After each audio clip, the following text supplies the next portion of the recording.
In the aftermath of the Night King's attack on Eastwatch, Tormund and Gendry are able to flee the scene.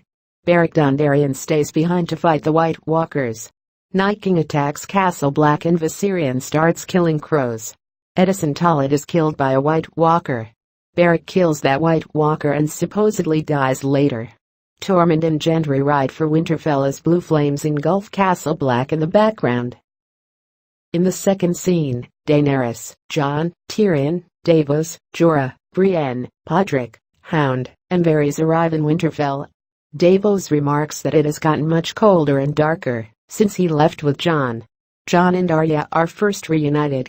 Daenerys meets Sansa and Sansa asks whether she and Jon are in love now. Daenerys doesn't give a proper response to that. Sansa doesn't seem too pleased with Jon returning to Winterfell in Daenerys' presence. Jon notices this and chats with her. She mentions Littlefinger's death and how he betrayed them right under their nose. She says it is plain stupid to work together with Cersei Lannister. The Hound and Arya also have a conversation with each other. Arya tells the Hound she didn't regret to leave him behind without killing him. The Hound answers that Arya should have killed him right there, especially with the things he has seen beyond the wall. Euron Greyjoy arrives back in King's Landing with the Golden Company and meets up with Cersei Lannister and the commanders of the Golden Company in the Great Hall. Cersei thanks Euron for having the sellswords shipped to King's Landing. She then orders the commanders to take Storm's End and to have the army gathered in the fortress.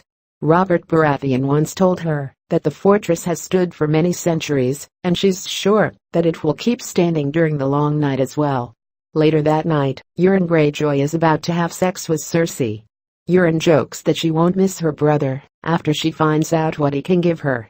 Cersei's face says enough. She isn't too pleased with Euron in her bed. The following morning Euron leaves with his ship the Silence to transport the sellswords to Storm's End. After he comes back, he tells Cersei he wants to be her king. Inside the Silence, Euron has a conversation with Yara Greyjoy about Cersei. Yara tells him that she knows he isn't interested in being Cersei's husband at all.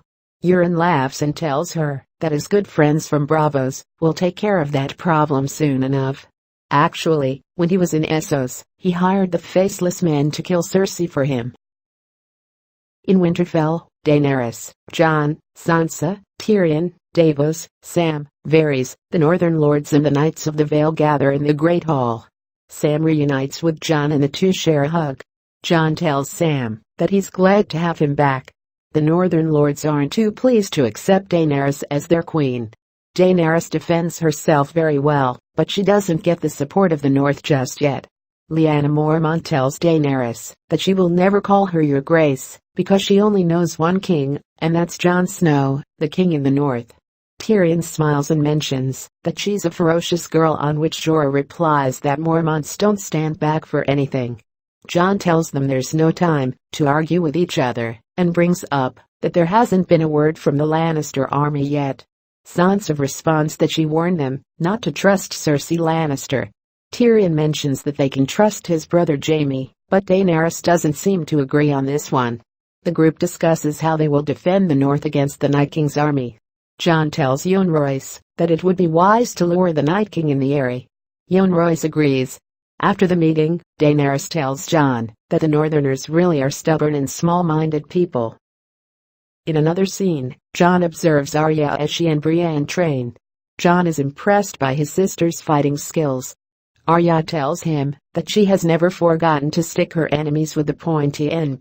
He asks Arya why she didn't join the meeting in the Great Hall of Winterfell. Arya answers that Sansa is way better in those things than she is. In Volantis, Lady Melisandre enters the Red Temple. She's again welcomed by Kinvara. Melisandre tells Kinvara that she's played her part in the Great War to come. She has united ice and fire. She has served King Jon Snow, the prince who was promised, and brought him back to life. Kinvara tells Melisandre that she served their god well on that part, but she has also made a lot of mistakes, and she needs to pay for them.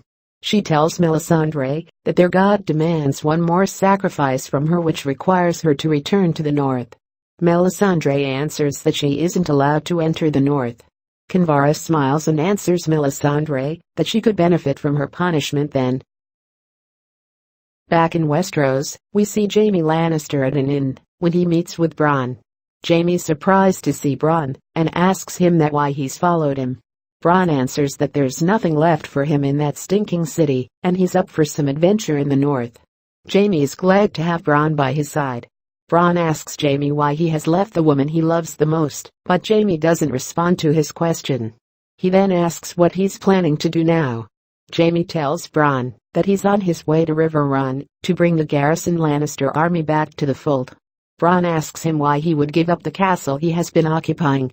Jaime says he has nothing to gain from the castle. For all he cares, Lord Edmure can have River Run back. Tormund and Gendry arrive in Winterfell. Jon asks Sansa why Bran didn't take the time to join the meeting in the Great Hall and didn't even come to speak to him. Sansa tells him that Bran has changed a lot and calls himself the Three-Eyed Raven now. She tells him not to expect much of a conversation with him. Samwell comes in between and tells Jon there's something he and Bran urgently needs to tell him.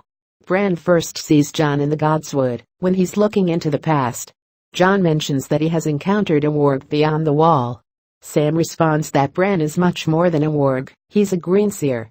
The two inform Jon Snow about his parentage, which Jon doesn't seem to believe at first. Bran tells Jon he knows everything about him. He saw him beyond the wall, surrounded by free folk. He saw him fighting at Hardhome against the Night King, and he saw how he was stabbed to death by his own men. Jon can't really believe he's a Targaryen. Sam tells him that he's the one with the right claim to the Iron Throne, not Daenerys Targaryen, and the episode ends. To receive leaks of the next season 8 episodes in your newsfeed, hit the subscribe button below. If you like this video, please share it.